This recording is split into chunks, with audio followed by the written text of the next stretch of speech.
अपने बयान में लिखा है कि जिस दिन श्रुति अकेली निशा के बिना घर पर आई और तेरी बीवी प्रमिला भी घर पर नहीं थी, उस दिन तूने श्रुति के साथ बहक गया था मैं साहब। श्रुति तो बहुत सुंदर दिखती है। बच्ची को अकेला देखकर संभाल नहीं पाया अपने आप को। ऐसा नहीं करना चाहता था, लेकिन हो गया। गलत किया श्रुति के साथ। चुप क्यों रही? चिल्लाई क्यों नहीं? मुंह दबा दिया था। उसकी हालत और खराब हो गई, कब पता चला तुझे? जब पेट दर्द और उल्टी शुरू हुई तो डॉक्टर बन गया। 10 साल की बच्ची को दवा दे दी। कहां से लाया था दवा? एरिया के बाहर की दुकान से। दुकान का नाम याद नहीं। जब श्रुति की मौत की खबर आई तब तो समझ में आ गया होगा कि तूने श्रुति को मारा है। पाप हो गया था साहब मुझसे। साहब मैं पापी हूं साहब, मुझे फांसी दे दो साहब। साहब मुझे मार दो साहब, फांसी दे दो साहब। कालू भाई ऐसा कर ही नहीं सकते। अरे बहुत सालों से जानते हैं हम उन्हें। एकदम गलत इल्जाम लगाया गया है उन पर। और तुम्हें स्कूल वालों पे इल्जाम लगाने के कितने पैसे मिले? अरे ओ मैडम, आप भी मिली हुई हो स्कूल वालों से? अब पिछली बार जो पुलिस आई थी उनसे? एक औरत हो के एक औरत के बारे में ऐसा सोच भी कैसे सकती हैं आप? किसी ने पैसे नहीं लिए मैडम, और नहीं मेरे पति ने कुछ किया है। प्रमिला यादव, तुमसे भी बात करूंगी मैं। पहले कावेरी से कर ले। सच बोल रही है प्रमिला। श्रुति और निशा दोनों बेटी जैसी है कालू भाई के लिए। ना मुझे ना मेरे पति को लगता है कि वो ऐसा कुछ कर सकते हैं। पहले तो तुम कुछ नहीं कहना चाहती थी, फिर वही एक फोन आया और तुमने सारी बात मान ली। क्यों? किसका फोन? और कालू को अरेस्ट करने के एक दिन बाद ही ये फोन क्यों आया? हाँ, अगर कोई शुभचिंतक ही था तो पहले क्यों नहीं बताया उसने? मुझे पहले भी लगता था कि कालू भाई श्रुति के साथ ऐसा कुछ नहीं कर सकते, उनका हाथ नहीं है इसमें। अरे जिसकी बेटी मरी उसकी बात तो आप लोग सुन ही नहीं रहे हैं। 13 तारीख की रात को हम सब साथ खाना खा रहे थे। सब ठीक था, हंसी मजाक चल रहा था। हम लोग खाना खा रहे थे और श्रुति खेल रही थी, निशा के साथ मस्ती कर रही थी। मुझे डांट लगाना पड़ा उसे कि खेल रोककर खाना खा ले। मैंने अगली सुबह उसे स्कूल छोड़ा। हंस रही थी, खुश थी, हर रोज की तरह। मर्द नहीं समझ सकते, लेकिन आप तो औरत है, आप तो समझ सकती है। सोचिए, एक 10 साल की लड़की को एक दिन पहले दवाई दी गई क्योंकि उसे बहुत दर्द हो रहा था और किसी को पता नहीं चलता। और ऐसा दर्द उसकी माँ से छुपा हुआ रह सकता है? बताइए जरा। माना कि नहीं छुपा सकती, लेकिन फिर आप लोगों ने ये बात पहली वाली टीम के सामने क्यों नहीं उठाई? अरे मैडम, चिल्ला चिल्ला के कहा था, लेकिन सुनना क्या चाहते थे वो लोग? कालू भाई को पकड़ने के बाद बस जैसे तैसे मामला खत्म करना था। आप देविका जी से पूछ लीजिए, वो थी साथ में जब मैंने बोला था। और देविका इस केस में कैसे आई? आपने बुलाया या खुद घुस गई? क्या फर्क पड़ता है मैडम? उनके रहने ना रहने से सच बदल जाएगा? सच बदलेगा नहीं, लेकिन सच बदलने की कोशिश जरूर की जा सकती है। आपकी बेटी की मौत हुई है, तकलीफ में थी वो। अब जानती है ना, अगर अब झूठ बोल रही है तो आप खुद उसके साथ अन्याय कर रही है। मैं अन्याय कर रही हूँ मेरी बच्ची के साथ? अरे आप लोग समझ ही नहीं रहे। ऐसा दर्द तो एक औरत भी सहन नहीं कर पाती है। श्रुति तो फिर भी बच्ची थी, सिर्फ 10 साल की, मेरे बगल में सोती थी। मुझे नहीं पता चलता क्या? वो चुप नहीं बैठती, मुझे बताती।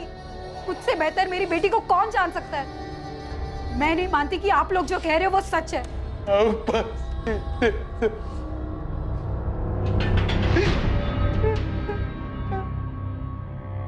कालू तू सच बोल रहा है? लड़की चिल्लाई नहीं, किसी से कुछ नहीं कहा, सच कह रहा है ना? हाँ साहब, मैं गुनहगार हूँ साहब, हूँ मैं साहब। मुझे मार दो साहब, मुझे फांसी चढ़ा दो साहब, मैंने कर दो साहब। कोई तो सच छुपा रहा है सर, कुछ बड़ा झोले। या तो कावेरी और प्रमिला दोनों भर भर के झूठ बोल रहे हैं, या तो फिर कालू को अपनी बलि देने का शौक चढ़ा है। ऐसा कैसे हो सकता है? दोनों पार्टी के बयान अलग हैं। मतलब साफ है कि दोनों में से कोई तो झूठ बोल रहा है। सर, ये दो बाहुबलियों की वर्चस्व की लड़ाई है। कोई आपसी रंजिश हुई होगी इनकी। अब इससे उनको तो कोई फर्क नहीं पड़ेगा, पर बेचारे ये गरीब लोग जरूर पिस जाएंगे इस पैसों के खेल में। त्यागी सर ने ठीक ही कहा था कि बच्चे की लाश पर रंगमंच सजा रखा है इन लोगों ने। कोशिश बेकार है तुम्हारी जगदीश। मैं जानता हूँ देविका चौधरी तुम्हारे कहने पे मेरी बदनामी कर रही है। लड़की की जान चली गई और तुम्हें अपने नाम की पड़ी है भंडारी। उस लड़की के साथ जो दुष्कर्म हुआ है उसका परिणाम तो भुगतना ही होगा। कानून को अपना काम करने दो। कब तक बचाओगे कानून से? जगदीश, ये कानून की पट्टी किसी नौसिखिए को पढ़ाना। मदनलाल भंडारी नाम है मेरा। लाख कोशिश कर लो, मेरा बाल भी बाका नहीं कर पाओगे तुम। और इसे चेतावनी समझो या धमकी, अगर तुम नहीं रुके तो मैं शुरू हो जाऊं। फिलहाल तो मेरी सलाह मानो भंडारी और अपने स्कूल को बचाओ। इन क्राइम ब्रांच वालों के हाथ कुछ लग गया ना तो ताला लगा देंगे, तुम्हारे स्कूल पर भी और तुम्हारे बेटे की आजादी पर भी। क्यों अस्पताल नहीं गए श्रुति के साथ? मतलब क्या कहना क्या चाहते हैं आप? अरे हमें तो जैसे ही पता चला तुरंत हम उसकी मदद में लग गए थे। तो फिर ये मदद आप लोगों ने आगे तक क्यों नहीं की? हाँ, क्यों सिर्फ 2 मेड के सहारे उस दर्द में कराती हुई बच्ची को छोड़ दिया आपने? निधि जी, आप तो प्रिंसिपल हैं, आपने जिम्मेदारी लेकर क्यों किसी और को नहीं भेजा बच्ची के साथ? उतना खून देखने के बाद कुछ समझ में नहीं आ रहा था, पर फिर भी मैंने डॉक्टर को बुलाया, लेकिन उसे आने में वक्त लगता, इसलिए महेश जी ने तुरंत फैसला लिया और बच्ची को हॉस्पिटल भिजवा दिया। मैंने खुद डीएल मेमोरियल फोन किया और उन्हें बताया ताकि वो पहले से अपनी तैयारी करके रखें। हाँ, और आप लोग यहाँ पर अपनी तैयारी कर लें। देखिए, आप तीनों को एक बात मैं अच्छी तरह से बता दूं, मुझे सिर्फ सच सुनना है। किशन भंडारी ने किया ना ये? वो यहाँ रोज आता था या फिर कभी कभी? सर, किशन जी का स्कूल के मामलों से कुछ लेना देना नहीं होता। मैं नाम लेकर पूछ रहा हूँ, शायद पिछली टीम ने नाम नहीं लिया। क्या रोल क्या है किशन भंडारी का स्कूल चलाने में? कोई रोल नहीं है। आप भी यही कहेंगी दक्षा जी? मैनेजमेंट के बारे में मुझे कुछ नहीं पता, मैं सिर्फ एक टीचर हूँ यहाँ पर। आप तीनों मेरी एक बात कान खोलकर सुन लीजिए, अपराधी की मदद करना भी अपराध है।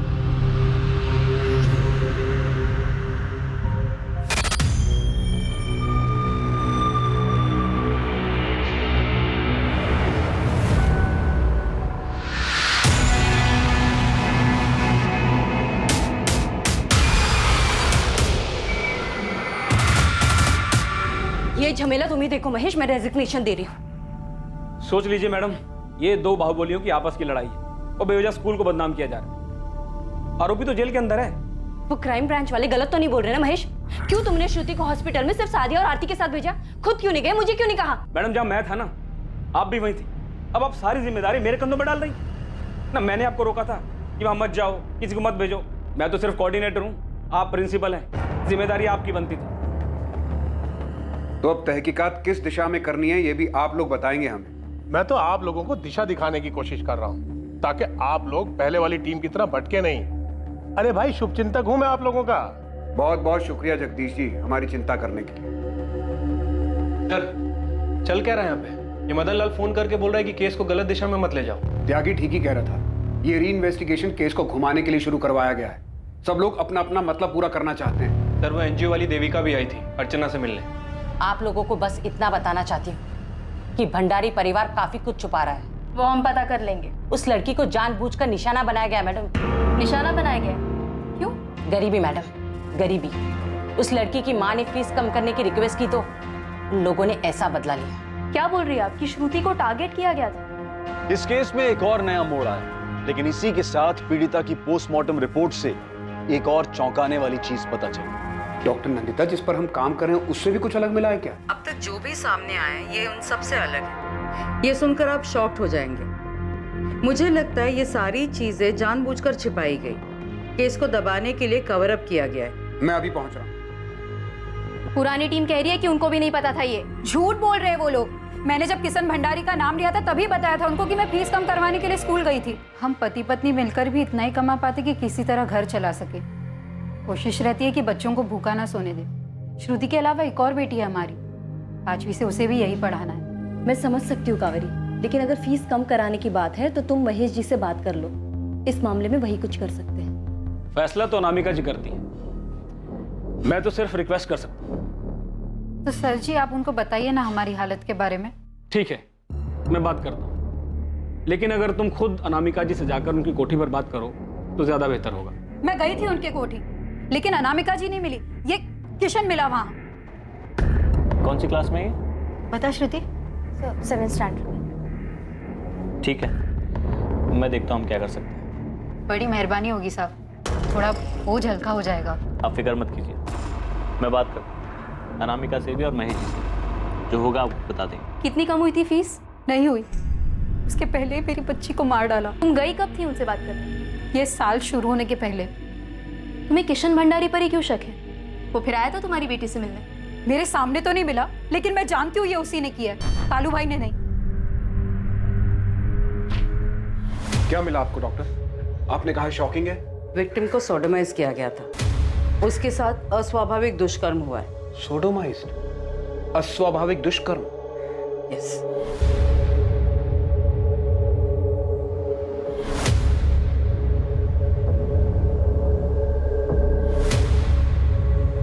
पूरे पोस्टमार्टम की हमने वीडियो रिकॉर्डिंग की है। इसके अलावा भी एक और चौंकाने वाली बात सामने आई ऑफिसर। विक्टिम की डेड बॉडी से हमें किसी पिल के कोई भी ट्रेसेस नहीं मिले। उसके साथ बहुत बुरी तरह से अस्वाभाविक दुष्कर्म हुआ है, जिसकी वजह से बहुत खून बहा और डेथ हुई। तो फिर ये प्रेगनेंसी वाली बात कहाँ से आ गई? मैं भी हैरान हूँ कि ये अफवाह सामने कैसे आई, जबकि श्रुति के साथ जो कुछ भी हुआ वो अननेचुरल था। वो फिजिकली इमेच्योर थी। फिजिकली इमेच्योर मतलब आप ये बोल रही हैं कि वो पेट से हो ही नहीं सकती? किसी भी हाल में हो नहीं सकती। मुझे ये समझ में नहीं आ रहा कि डॉक्टर रागिनी प्रधान इस नतीजे पर कैसे पहुंची और उन्होंने इन पिल्स का जिक्र कैसे किया। जब मैं पोस्टमार्टम कर रही थी तो मुझे समझ में आ रहा था कि कुछ ना कुछ तो गड़बड़ है।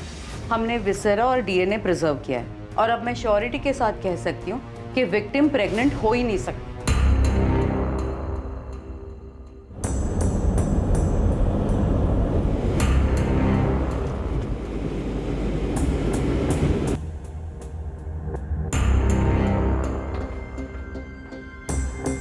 सर, श्रुति की मां कावेरी का कहना है कि वो श्रुति की स्कूल फीस कम करवाने के लिए किशन भंडारी से मिली थी और वो एनजीओ वाली देविका, उसने भी कहा है कि इसी वजह से श्रुति को टारगेट किया गया था। सर, मैंने एफएसएल ऑफिसर आशीष त्रिवेदी से बात की है। सर, आशीष ने श्रुति प्रेग्नेंट थी ही नहीं। सर, उसकी पोस्टमार्टम रिपोर्ट में सामने आया है कि उसके साथ अस्वाभाविक दुष्कर्म किया गया था, इसीलिए उसे ब्लीडिंग हुई और वो फिजिकल इनमैच्योर थी, इसलिए वो प्रेग्नेंट तो हो ही नहीं सकती थी। लेकिन सर, ये थ्योरी इन्वेस्टिगेशन में कहाँ से आई? और अगर ये बात सच है तो फिर अभी तक हम लोग किस पर काम कर रहे थे? सर, अगर ब्लीडिंग अस्वाभाविक दुष्कर्म की वजह से हुई थी तो शायद उसके साथ जो हुआ था वो स्कूल में ही हुआ होगा, और वो भी ब्लीडिंग शुरू होने से थोड़ी देर पहले। बहुत से लोग शामिल हैं इसमें, सबने मिलकर खेला है नाटक। सबसे पहले तो डॉक्टर रागिनी प्रधान से मिलना पड़ेगा और उस एफएसएल ऑफिसर से भी। कैसे मिले उन्हें टॉयलेट में अंश? कैसे पहुंचे इस थ्योरी पे जो पॉसिबल ही नहीं है? 4 बजे आ जाइए। आप ऐसे अंदर कैसे आ गए? Crime branch. देखिए ऑफिसर, अभी मेरा पेशेंट देखने का आपने 10 साल की बच्ची को प्रेग्नेंट कैसे बताया? क्या बेस था आपके पास? एक्सक्यूज मी ऑफिसर, वहां मुझे पुलिस ने बुलाया था। मैंने वहां बाथरूम में ब्लड के साथ मांस का अंश पड़ा हुआ देखा था। उससे मुझे जो समझ में आया बता दिया। आप वो रिपोर्ट दिखाइए जो आपने सबमिट की थी। रिपोर्ट? कौन सी रिपोर्ट? मैंने कोई रिपोर्ट नहीं दी। मैंने पुलिस से सिर्फ इतना कहा था कि इस बात की संभावना है उस बच्ची को पिल्स दिए गए थे, जिसकी वजह से मांस का टुकड़ा बाहर आ गया था। आपने इतने सेंसिटिव केस में संभावनाओं पे थ्योरी खड़ी कर दी। इसका दोष आप मुझे मत दीजिए ऑफिसर। मैंने सिर्फ पहली नजर में दिखने वाली बात कही थी, ये नहीं कहा था कि ऐसा ही हुआ होगा। हाँ, बल्कि ये जरूर कहा था कि वो लोग पोस्टमार्टम की रिपोर्ट ही मानेंगे, वही काम आएगी। देखिए ऑफिसर, मुझे वहां पुलिस ने बुलाया था और मेरे एक्सपीरियंस से जो मुझे समझ में आया वो मैंने बता दिया। और आपने कभी सोचा है कि आपकी ये रिपोर्ट भी गलत हो सकती है? आपके पोस्टमार्टम के डॉक्टर्स भी बिकाऊ हो सकते हैं। आखिरकार 2 बाहुबलियों के बीच की लड़ाई है और इससे ज्यादा सवाल अगर आपको पूछने हैं तो अपने डिपार्टमेंट वालों से पूछिए, पिछली टीम के लोगों से पूछिए। ये देखो, जहां से ब्लड सैंपल्स मिले वहां भी कुछ नहीं था। आशीष, मैं उस अंश की बात कर रहा हूँ। टॉयलेट में था वो। नहीं के बराबर था वो। हमें जहां पर बताया गया था हमने हर जगह पर चेक किया, क्लासरूम, टॉयलेट और जहां पर भी खून था।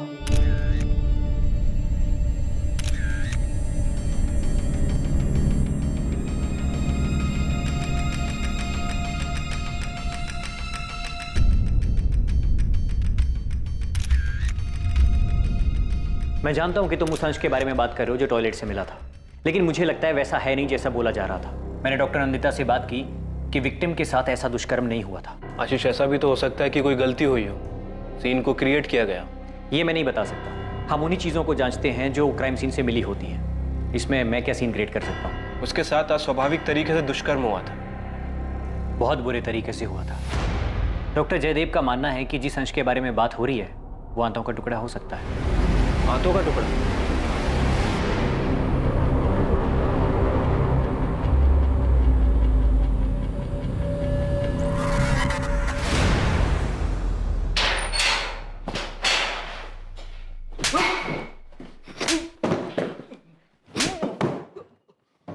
सच उगलवाने के लिए मैंने बहुत क्रिमिनल्स की हड्डी तोड़ी है, लेकिन पहली बार झूठा इल्जाम अपने सर पर लेने वाले को पीट रहा हूं मैं।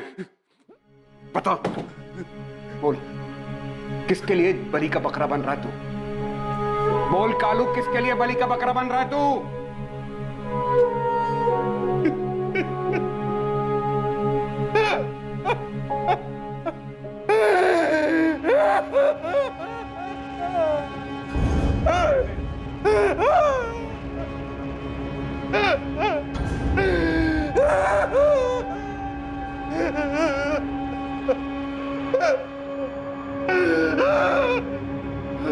पानी पी।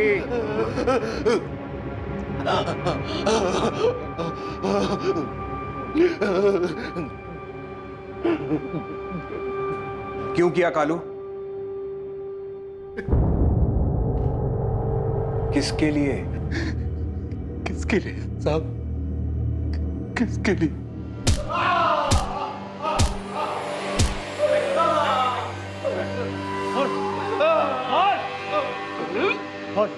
तूने किया ना रेप? हाँ? तूने किया ना? पहले वाले साहब दिन रात मारते थे, ऐसा लिटा के, पता नहीं कैसे कैसे साहब कहाँ कहाँ मारा है साहब, हम दिखा भी नहीं सकते आपको। वो बड़े साहब ने मुझे बताया कि मैंने क्या किया, तोते के जैसे रटा दिया। किसी ने भी नहीं सोचा कि उस बच्ची को मैं बहुत ज्यादा प्यार करता था,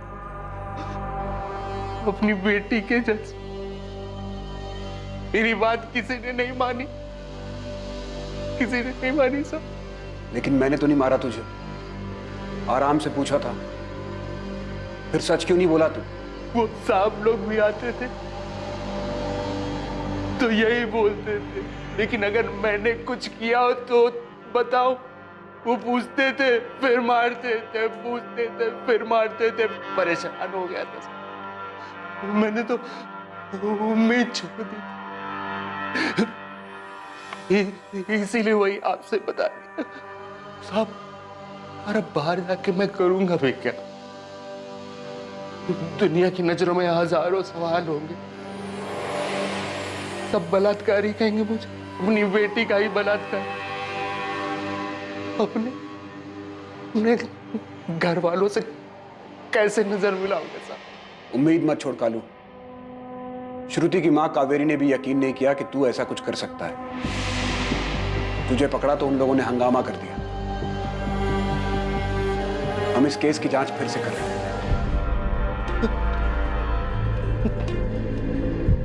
तो आप लोग मुझे बचा लेंगे? तुझे तुरंत तो नहीं छुड़वा सकता, क्योंकि चार्जशीट में तेरा इकरारनामा है। लेकिन इतना भरोसा रख कि अब कोई तेरा बाल भी बांका नहीं कर पाएगा। ललित, पूरी भंडारी फैमिली, सारे स्कूल स्टाफ को उठा लो। प्रिंसिपल, टीचर्स, कोऑर्डिनेटर, कोई नहीं छूटना चाहिए। डीएसपी सर के ऑर्डर्स हैं हमारे पास। कोई प्यार से न माने तो घसीट कर ले आना सबको। और अर्चना, 2 घंटे के अंदर तुम्हें स्कूल को सील करने का ऑर्डर मजिस्ट्रेट के ऑफिस से मिलेगा। सबसे पहले हमें स्कूल को अच्छे से छानना होगा। ठीक है सर। सर, श्रुति के बगल में बैठने वाली लड़की प्रिया, उसे बुला लूं? सर, उसी ने हमें बताया था कि श्रुति क्लास से बाहर गई थी। पेरेंट्स के साथ बुलाओ उसको, बात करते हैं, देखते हैं क्या बताया था उसने पहली टीम को।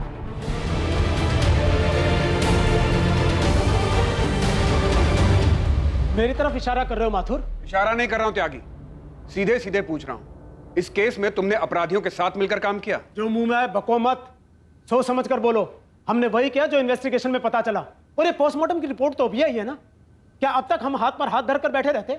खेल खेल रहे हैं ये लोग। तुम क्यों चिढ़ रहे हो कल्पेश? तुम्हारा खेल बिगड़ गया इसके लिए? मिली भगत सामने आ गई सबकी। अब ये भी बता दो कि डॉक्टर रागिनी प्रधान कहां से आ गई इसमें? सुना वो तुम्हारी जान पहचान वाली है? मेरी जान पहचान वाली है, इसीलिए अर्जेंट में आई, क्योंकि टॉयलेट में कुछ पड़ा हुआ मिला था और वो बहुत बड़ा सबूत साबित हो सकता था। पानी में बह सकता था, वेस्ट हो सकता था। ऑन द स्पॉट डिसीजन लेना था, एक्सपर्ट की जरूरत थी, इसलिए डॉक्टर रागिनी प्रधान को बुलाया। समझ में आया? असली रिपोर्ट को साफ करने की पूरी तैयारी कर ली थी तुमने। किसके कहने पे किया ये सब? रिपोर्ट में और क्या क्या बदला सबने मिलकर?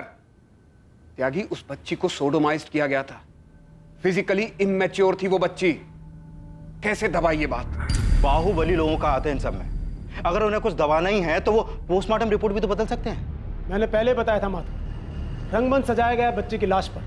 यह केस उतना आसान है नहीं जितना दिखाई देता है। आग का कुआं है, जितनी गहराई में उतरोगे उतने जलोगे। बचोगे तो तुम भी नहीं त्यागी, क्योंकि तुम भी इसी रंगमंच का हिस्सा हो। सच्चाई को तो मैं खोद निकालूंगा, चाहे तुमने उसे कितने गहरे में क्यों ना दबा के रखा हो। और एक रिपोर्ट और बनेगी कि कैसे वर्दी पहन के तुम लोग अपराधियों के साथ जाकर मिल गए। ठीक है, हमने अपना काम किया, तुम अपना काम करो। लेकिन एक बात याद रखना, हम और तुम उन लोगों में से नहीं हैं। हम लकीर के इस तरफ हैं। नहीं त्यागी, मैं तुम्हारे हम में शामिल नहीं, मैं तुम्हारी तरफ नहीं। गलत दिशा में जा रहे हो ऑफिसर, गलती कर रहे हो तुम। गलती तो अब सुधारी है भंडारी जी। अब समझ में आया कि आपने केस को किस दिशा में भटकाया था। सर सर सर मेरी बात सुनिए। आप लोग जगदीश पाल के बहकावे में आ रहे हैं। वही मास्टरमाइंड है इस सब फसाद का। पता कीजिए आप, वो पोस्टमार्टम रिपोर्ट में उसी ने हेराफेरी करवाया। वो सब हम पता कर लेंगे, लेकिन अभी तू बताएगा कि तूने क्या हेराफेरी की है। चल सर।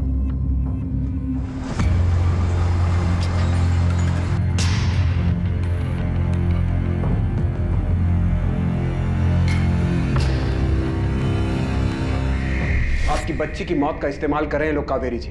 आप सही थी, बहुत बुरा हुआ है आपकी बच्ची के साथ, लेकिन वो नहीं हुआ जो हमें बताया गया है। मतलब कालू भाई ने कुछ नहीं किया ना? नहीं, स्कूल में से किसी ने किया है। किसने?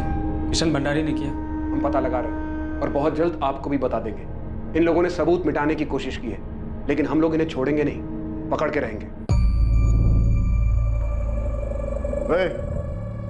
कुमार साहब को बोलो और भी काम है हमें। जो भी बात करनी है जल्दी करो। सुना नहीं क्या तुमने?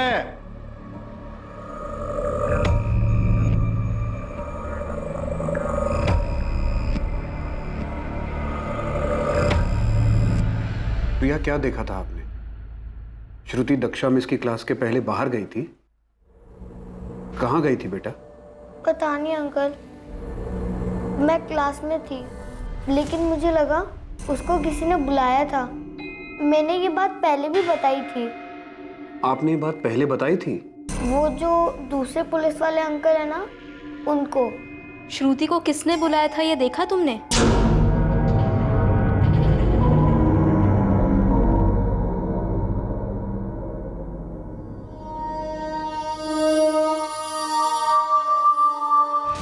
कौन था वो प्रिया? किसने बुलाया था? किशन भंडारी था? तुम किशन भंडारी को जानती हो ना? नहीं, पर मैंने देखा नहीं कि उसे किसने बुलाया था। डरो मत बेटा, हम जानते हैं वो कोई स्कूल वाला ही था, है ना? कौन था वो? पता नहीं अंकल, पर मैंने सच्ची में नहीं देखा।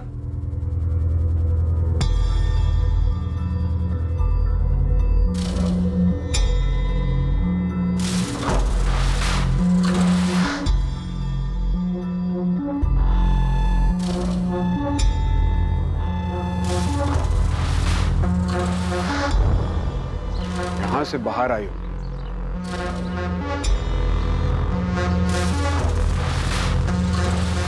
सर, इस तरफ तो क्लासरूम्स हैं, बहुत ज्यादा बच्चे होंगे। हो सकता है कि इस तरफ गई हो।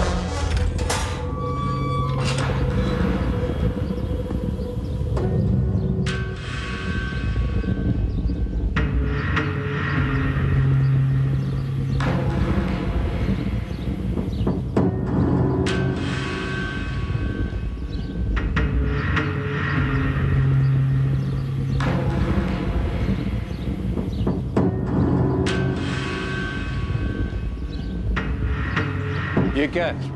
साहब, स्टोर रूम है। ताला क्यों लगा स्टोर रूम में?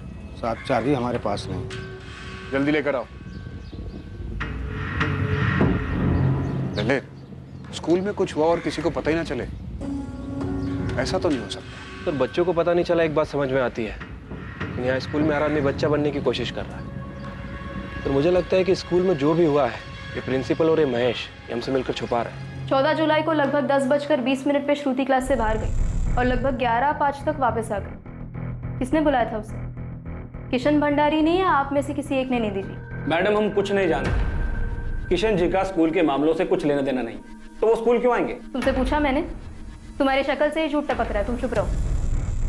निधि जी आप बताइए, क्या वो किशन था? मुझे नहीं पता, मैं अपने ऑफिस में थी। अगर वो आया भी होगा तो मुझसे नहीं मिला। आपसे मिला नहीं है? आप अपनी नौकरी बचाने के लिए उससे बचा रही हैं? अरे नहीं चाहिए ऐसी नौकरी। वैसे मैं ये नौकरी छोड़ रही थी, परेशान हो गई जवाब देते देते। बच्ची की जान चली गई, आपके स्कूल में सोडोमाइज किया गया उसे, और आप परेशान हो रही है जवाब देते देते। क्यों? क्योंकि आपसे स्कूल मालिक के फैमिली के बारे में पूछा जा रहा है। क्योंकि मुझे सच में नहीं पता, लेकिन शायद इस महेश को पता है, कुछ छुपा रहा है। मैंने इससे पहले भी कहा कि अगर कुछ भी पता है तो बता दे, लेकिन कुछ बता ही नहीं रहा है। मुझे समझ नहीं आ रहा कि मुझे क्यों घसीटा जा रहा है इस सब में। अरे जो कुछ हुआ ही नहीं तो कैसे बोल दूं? मैडम उस दिन किशन जी स्कूल आए ही नहीं थे। किशन नहीं तो कौन था? क्या वो तुम थे? तुमने बुलाया था श्रुति को क्लास से? अरे कैसी बातें कर रही हैं आप? मैं उस छोटी बच्ची के साथ ये सब करूंगा? उसके पड़ोसी कालू का काम है ये, और पहले वाली पुलिस उसे पकड़ भी चुकी है। पता नहीं अब आप लोग उसे बचाने की कोशिश क्यों कर रहे हैं?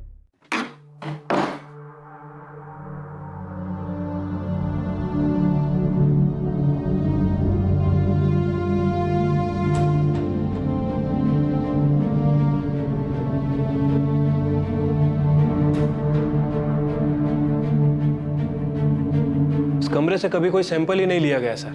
शायद इसीलिए फॉरेंसिक रिपोर्ट में इस कमरे का कोई जिक्र ही नहीं है। इस कमरे पर किसी का ध्यान ना जाए इस बात की पूरी कोशिश की गई होगी। इस कमरे की आखिरी बार सफाई कब हुई थी? 14 जुलाई को, लड़की को हॉस्पिटल भेजने के बाद। साहब मुझे कुछ नहीं पता, मैंने इस कमरे को नहीं साफ किया है। तो फिर किसने की थी? पता नहीं साहब, यहाँ ताला लगा हुआ था। जो अब तेरी जबान पे लगा है। देख हरी, हम जानते तुझे सब पता है। उस बच्ची को इसी कमरे में लाया गया था ना? मैं सच बोल रहा हूँ साहब, मुझे कुछ नहीं पता है, मेरा यकीन कीजिए साहब।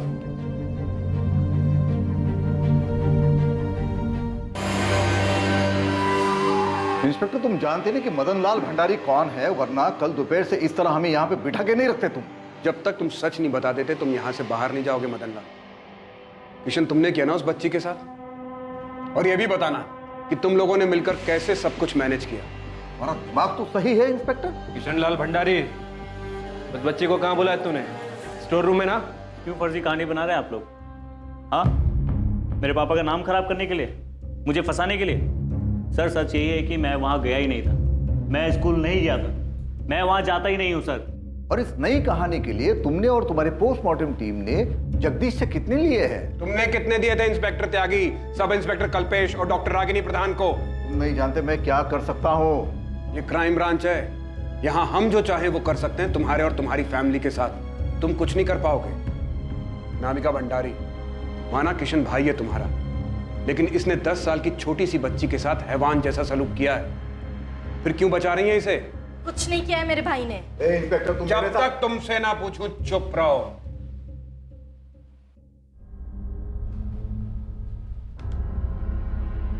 अनामिका, 14 जुलाई को महेश ने 11:10 के बाद तुम्हें 6 कॉल किए, 2-2 मिनट के, और महेश ने 2 कॉल तुम्हें किए मदन लाल। 11:10 से 11:35, यानी इस 25 मिनट के बीच में तुम लोगों को 8 बार कॉल किए। क्यों? ये इंसिडेंट हमारे स्कूल में हुआ, इमरजेंसी सिचुएशन थी, और किसी कॉल करते? मैं भी नहीं बता रहा। इमरजेंसी तो थी, किशन की गंदगी जो समेटनी थी तुम लोगों को।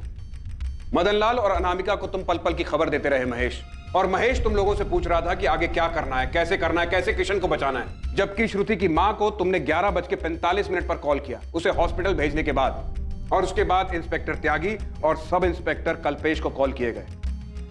ये रहे सारे कॉल रिकॉर्ड्स। इन कॉल रिकॉर्ड से कुछ नहीं साबित कर पाओगे तुम इंस्पेक्टर। ये सारे इस केस से ही जुड़े हैं। मैं उस स्कूल का मालिक हूं, तो जाहिर है कि महेश इमरजेंसी में मुझे ही कॉल करेगा ये गाइडेंस लेने के लिए कि आगे क्या करना है, कैसे करना है, कैसे चीजों को रफा दफा करना है। कुछ नहीं कर पाओगे तुम, कुछ भी नहीं साबित कर पाओगे तुम। भूल है तुम्हारी। किशन ने खून किया है, सबूत तो हम ढूंढ लेंगे। मेडिकल नहीं हुआ ना तेरा? चल तेरा मेडिकल करवाते हैं, देखते हैं अब कैसे बचेगा तू। सब बेवजह टाइम वेस्ट कर रहे हैं आप लोग। इन सब का अरेस्ट पुलिस डायरी में नोट कर लेना, ताकि रिकॉर्ड रहे कि एक्शन हुआ था। मेरा फोन लाओ। सर यहाँ फोन देना अलाउड नहीं है। तो जाके इंस्पेक्टर त्यागी तक मेरा एक मैसेज पहुंचा दो। सर यहाँ मैसेज देना भी अलाउड नहीं है। अर्चना, इनकी एकता में फूट डालो। मुझे लगता है इनमें कमजोर कड़ी महेश है। वो सब जानता है और टूट भी सकता है। उससे कहो कि सब सच बता देगा तो बच जाएगा। जी सर, लेकिन क्या आपको लगता है कि हमारी मेडिकल काम आएगी? सिर्फ मेडिकल से काम नहीं चलेगा। इन्वेस्टिगेशन में बहुत गड़बड़ है। हमें कोई स्ट्रॉन्ग गवाह चाहिए। इससे काम नहीं बनेगा। लेकिन डॉक्टर नंदिता, उसने जबरदस्ती किया था बच्ची के साथ, तो उसके प्राइवेट पार्ट पर इंजरीज आई होंगी। बिल्कुल आई होगी, पर आज की तारीख देख रहे हैं आप। इंसिडेंट 14 जुलाई को हुआ था। अच्छा खासा टाइम बीत चुका है। गलती तो हुई है। पहली वाली टीम ने पब्लिक प्रेशर में आके उसे कस्टडी में तो लिया, लेकिन किशन का मेडिकल नहीं कराया, वरना सच कब का सामने आ जाता। श्रुति की बॉडी से आप लोगों को कोई डीएनए, कोई सेमेन कुछ मिला? कैसे मिलता माथुर? बहुत खून बह चुका था, और ऊपर से वो 2 मेड्स, उन्होंने सफाई में कोई कसर नहीं छोड़ी थी। अब हमें भी कोई कसर नहीं छोड़नी चाहिए। ये लोग इतनी आसानी से मुंह खोलने वाले नहीं है। खेल खेला इन्होंने, हम भी खेल खेलेंगे। वो महेश ही, अर्चना, हमें जो चाहिए वो महेश ही दे सकता है। महेश को ऑफर दो कि सरकारी गवाह बन जाए, उस सब कुछ बता दे तो बच जाएगा। सिर्फ यही एक तरीका है। हमें किशन को पकड़ने के लिए कुछ स्ट्रॉन्ग सबूत चाहिए। केस में हुई गड़बड़ असली मुजरिम को बाहर जाने का रास्ता देने के लिए की गई लग रही थी। लगातार इंटेरोगेशन के बाद भी संदिग्धों की चुप्पी असली आरोपी और पुलिस के बीच दीवार बनकर खड़ी थी। महेश चतुर्वेदी, जो शायद इकलौता ऐसा इंसान था जिसे इस अपराध के बारे में सारी जानकारी है, वो अपनी जुबान से टस से मस नहीं हो रहा था और किसी भी हालत में कुछ भी बताने के लिए तैयार नहीं था। किशन भंडारी के मेडिकल से भी कुछ मिलने की आस बहुत कम थी। मैंने कहा था इससे काम नहीं बनेगा। आप लोगों ने बहुत देर कर दी। किया तो उसी ने है। जमकर कूटेंगे तो मान भी लेगा। तो कोर्ट में पलट जाएगा, तब क्या करेंगे आप? स्टोर रूम का क्या हुआ?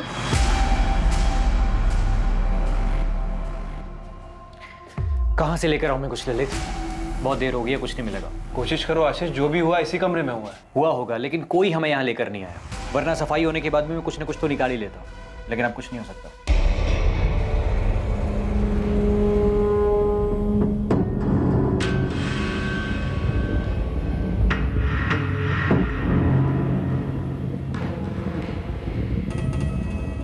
नहीं किया तूने, कुछ नहीं होने दूंगा तुम्हें। बस 1-2 दिन रुक जा, बेल हो जाएगी हमारी।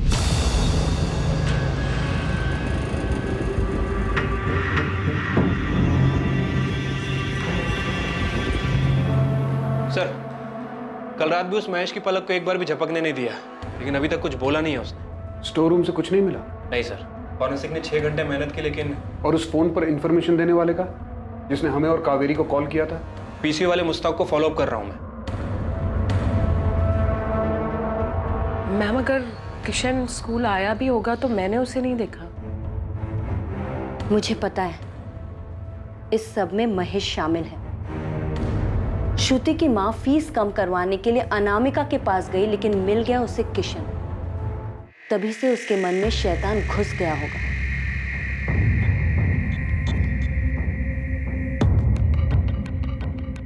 हमने भले ही उसे नहीं देखा, लेकिन किशन स्कूल जरूर आया होगा। क्राइम ब्रांच वाले बोल रहे हैं कि जो कुछ भी हुआ है वो स्कूल के स्टोर रूम में हुआ है। केस को किसी नतीजे पर पहुंचाने के लिए एक मजबूत सबूत की जरूरत थी, जिससे यह साबित हो सके कि किशन ही असली आरोपी है। जिस सबूत की जरूरत थी वो था तो, पर नजर नहीं आ रहा था। लेकिन अब आरोपी बहुत देर तक बचने वाला नहीं था। ये ड्रेस तो आप पहले ही देख चुके हैं, इसमें सिर्फ खून है। डॉक्टर नंदिता, हॉस्पिटल आते वक्त श्रुति ने ये ड्रेस पहना था? हाँ, इसी में आई थी वो। कैसे?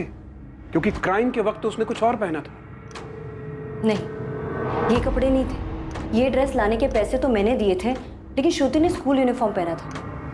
स्कूल यूनिफॉर्म इतना खून खून हो गया कि हमने उसके कपड़े चेंज किए थे। बच्चे का पूरा यूनिफॉर्म, सारा कपड़ा खून खून हो गया है। तो एक काम कर, ये पैसे पकड़ और दूसरे कपड़े ले। तो फिर स्कूल यूनिफॉर्म कहाँ है? मुझे नहीं पता सर। क्या बोल रहे हो कल्पेश? दिया ही नहीं? हाँ सर, यूनिफॉर्म दिया ही नहीं था हमें। दिया नहीं था या डिस्ट्रॉय कर दिया त्यागी? लिमिट में रहो माथुर। ज्यादा हो रहा है। अगर ऐसा हुआ ना त्यागी तो मैं भूल जाऊंगा कौन वर्दी वाला और कौन नहीं। सबूत मिटाने का चार्ज सब पर लगेगा। हमें यूनिफॉर्म कभी मिली ही नहीं, और अगर यूनिफॉर्म डिस्ट्रॉय हुई भी है ना तो उस महेश ने की होगी, जाकर उससे बात करो। हमने अपना काम ठीक से किया, हम पे कीचड़ मत उछालो। महेश, श्रुति की स्कूल यूनिफॉर्म कहाँ है? स्कूल यूनिफॉर्म मुझे नहीं पता। देख महेश, अब तक जितना तोड़ा है ना वो सिर्फ ट्रेलर था, समझा? यूनिफॉर्म सच में कहा मुझे नहीं पता। अफरा तफरी का माहौल था, कहाँ गया मुझे क्या पता। सर यूनिफॉर्म मिल सकता है।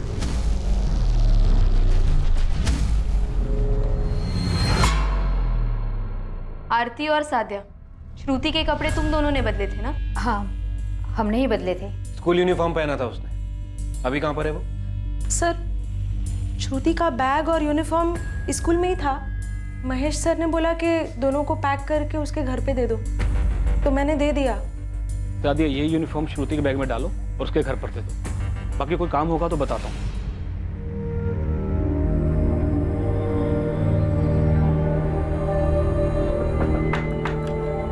कावेरी बहन, ये श्रुति का बैग, कपड़े भी है इसमें।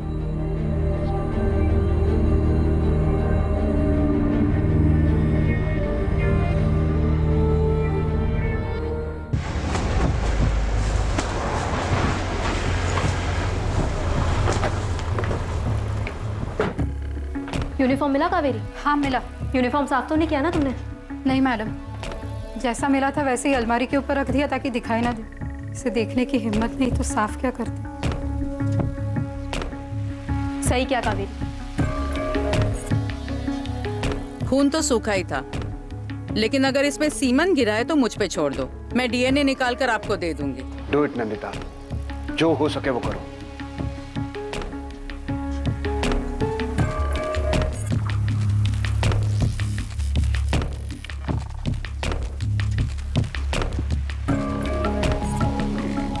बड़ी भूल हो गई किशन जी।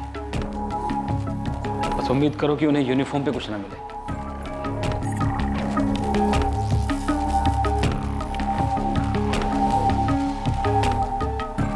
श्रुति, हाँ वो 7th क्लास में है ना, उसकी माँ को फीस कम करवाना था उसका।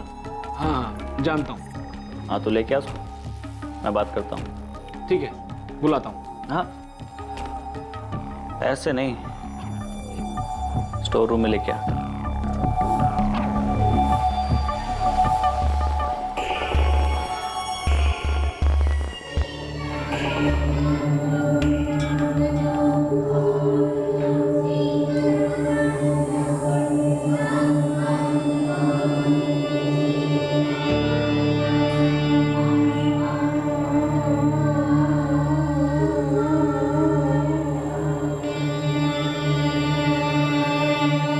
किशन जी आए बेटा, तुम्हारी फीस कम कर देंगे। चलो बात कर लेते हैं। सब कुछ बताना अपने बारे में अच्छे से, जो भी पूछे सब बताना और घबराना मत, ठीक है?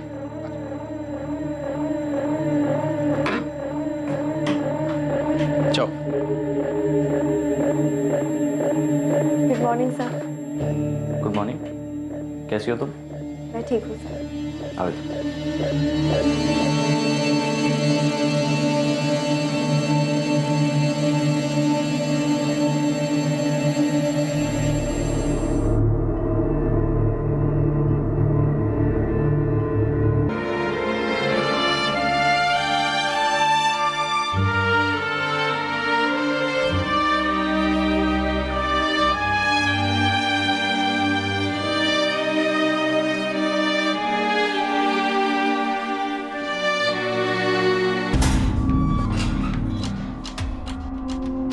चल तेरा टाइम पूरा हो गया, उठ। अरे उठ, चल।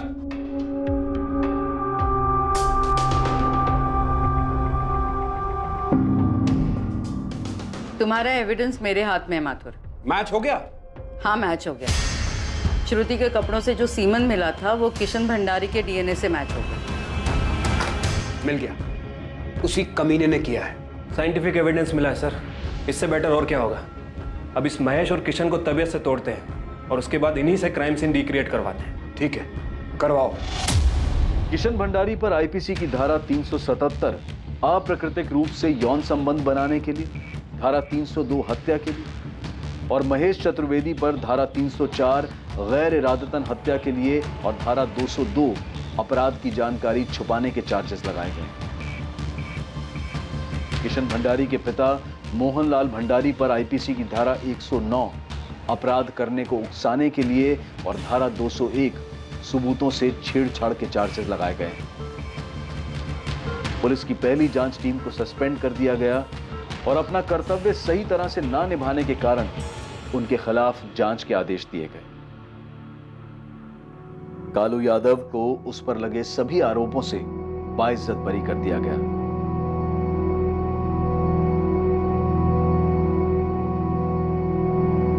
कावेरी अपनी बेटी को न्याय दिलाने के लिए लड़ी और आखिरकार उन रसूखदार और ताकतवर लोगों तक पहुंची जिन लोगों ने जुर्म से भागने के लिए बहुत कुछ किया था। कोई खबर? नहीं सर, पीसीओ वाले के पीछे लगा हूं, लेकिन जिस कॉलर ने किशन भंडारी का नाम आगे किया था उसके बारे में कुछ पता नहीं चल रहा है। कोई नहीं, केस को सही बंदे की तरफ घुमाने में बड़ी हेल्प की है उसने। नहीं भी पता चले तो ठीक है। सर वैसे मुझे लगता है कि कोई स्कूल से ही होगा, शायद उसकी इंसानियत जाग गई होगी और उसने हमें फोन कर दिया। वो कॉलर अब तक अज्ञात है, क्योंकि उस अज्ञात कॉलर ने अपनी जिम्मेदारी समझी, क्योंकि श्रुति की मां ने हार नहीं मानी और अपनी आवाज उठाई, क्योंकि कई संगठनों ने आम लोगों का साथ दिया और केस को री इन्वेस्टिगेट करने की उनकी आवाज को बुलंद किया। नतीजा यह हुआ कि कानून की पकड़ से दूर जा रहे और सबूतों को मिटा चुके असली अपराधी पकड़े गए, वरना इस केस में एक गरीब निर्दोष की बलि चढ़ाने की पूरी तैयारी कर ली गई थी। हम उस इन्वेस्टिगेटिंग टीम की सराहना करते हैं जो इतनी बाधाओं से लड़ते हुए मामले की गहराई तक गई और असली आरोपियों को पकड़ने में सफल रही। हमारा सिस्टम ऐसे ही समर्पित और निष्ठावान लोगों के प्रतिबद्ध और सतर्क रहने से चलता है। अब मैं अनूप सोनी आपसे विदा लेता हूं। कल रात 11 बजे आपसे फिर मुलाकात होगी एक और नए केस के साथ। और याद रखिए, क्राइम और आपके बीच में सिर्फ इतना फर्क है कि आप कितने सतर्क हैं। सतर्क रहें, सुरक्षित रहें। जय हिंद।